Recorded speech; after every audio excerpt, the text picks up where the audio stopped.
Takže, milí dámy, milí páni, vítajte v našej dnešnom špeciále Na streche. Dnes sa budeme venovať gurmánštine.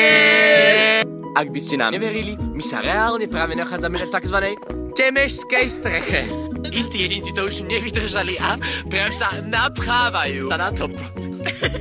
Sleduje ochutnávka tohto jedla. Podľa chutie to je quattro formaggini, štvrtovar, nie polotovar, lebo sme to aj varili. A je tam maslo. Nie, ahoj, dovi. Pia je! Čo má troška, 25 gramov. Ja, dobre. Zachytili niečo neobvyklé, niečo sa tu vmíri. Také strašidlo, menom Simona Majdanová, alebo Filip Brinza. Quattro formaggi sa len tak míňa. Zober tú líčku, nech to vyzerá, že sa to míňa. Tak, len tak z Michala Šebrincova analýzovať balkón, ktorý má iba jedno zábradlie a je schopný spáchať samovraždu.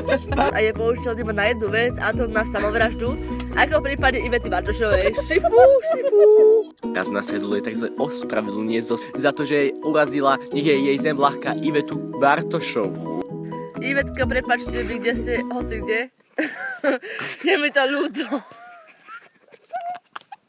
Prichádza náš špeciálny hosť Petra Ižová. Vítaj na streche, Peťa.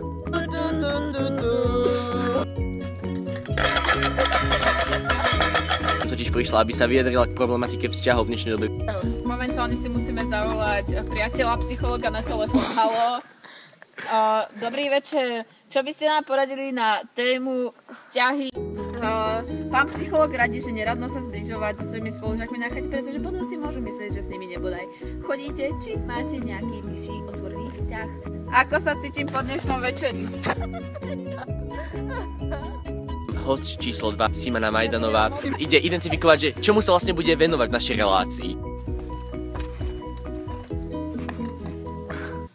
Večer, hostia, veľmi rada príjmem vaše pozvanie do vašej relácie. Dnes by som sa rada porozprávala o zažívacích problémoch a o tom, ako sa správne stravovať, aby ste sa mohli bez problémov vykakať aj na chate. Všetko je to iba v hlave. Keď si poviete, že máte problém sa vykakať inde ako doma, tak sa nevykakáte inde ako doma. Všetko je to v hlave. To náš tretí host objavil sa len tak mihotom pred našimi dverami. On vlastne testuje ženské oblečenie na mužskom tele, naozaj je to fascinujúce. Tak skúšam tento doplnok z second handu, ktorý je vyrobený z ropy. Alternatívne využitie tohto oblečenia je, keď vám dojde v aute palivo. Jednoducho natrháte do nádrže a budete pokračovať ďalej. Lúčim sa s vami, dovidenia. El ropa je v cudzom jazyku, konkrétne v španielčine, oblečenie, čiže toto vlastne má takú spojitosť s tým benzínom. Čo to tu je za chabos? Na zdravie, na radosť. Triedna kričí, že mám dosť. Čo je toto za drzosť? Toto je špeciál na streche. Tuky a jeho lazanie. Ja nepijú ako my, ak máš nejaký... You all my pieces, don't wanna hand you all my trouble, don't wanna give you all my demons. Strech, taký ten elánik. Navždy sa zachovám, aby ty zdušková, keď si sa nespelo, pomáham to spevom. Dnes vám k špeciálu taktiež ukážeme, ako sa dostať na streche 2.0, čiže na komí. Poď, Miška, poď. A som tu.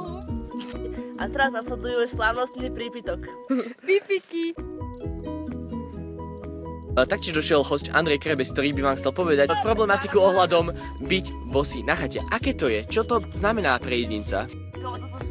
Tak znamená to veľkú zimu, veľkú trpezlivosť a hlavne veľkú ochotu splniť nejaké sny a stačí pomáhať druhým a to je všetko proste. Treba pomáhať druhým. A druhý pomohú tebe. Moja kolegyňa Aleš Šimricová by vám taktiež chcela ukázať, aké je to postaviť sa za svoj postoj k temešu.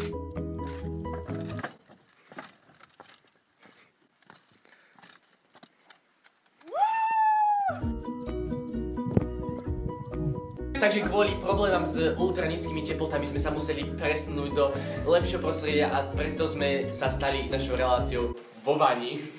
Už sa presúvame do bane. Náš vanný host je zvaný Laura Dvončová a vlastne ide sa nám zdôveriť s jej svedectvom z tejto chaty a čo jej to dalo do jej života. Dobrý večer, takže ja som, čo som robila na tejto chate, zisťovala som jednotlivé mená jednotlivých žiakov rodičov, takže ideme podľa abecedy. Filip, Žena, Majka, Jojo. A oni zafezuje spolu s